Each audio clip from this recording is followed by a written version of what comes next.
Nagsuot ng itim na armbands ang ilang alumni ng Philippine Military Academy sa kanilang homecoming sa Baguio.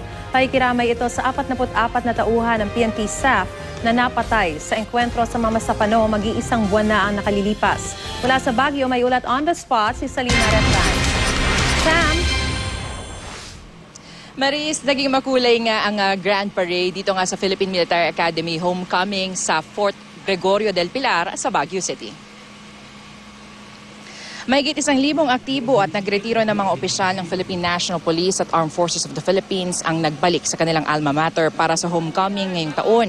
Kanya-kanyang forma ang mga magkakaklase o magmimista. Pati kanilang mga misis naka-uniforme din.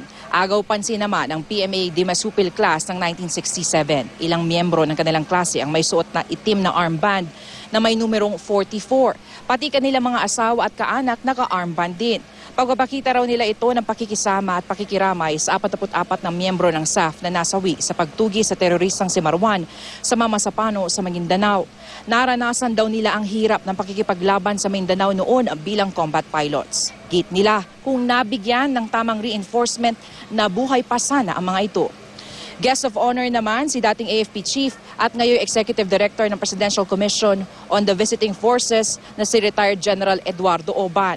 Sa kanyang talumpati, sinabi ni Oban na napakahirap na makamit ng kapayapaan, bagay na personal na naranasan ng mga PMAers na lumaban na sa Mindanao. Pero kahit ganito, tuloy pa rin daw ang pakikibaka at pagkamit sa kapayapaan.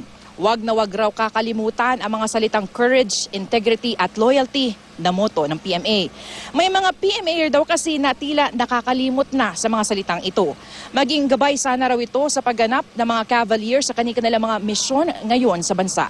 Dumalo din dito sa homecoming sina AFP Chief General Gregorio Catapang at PNP OIC Deputy Director General Leonardo Espina na kapwa mula sa Dimalupig class ng 1981.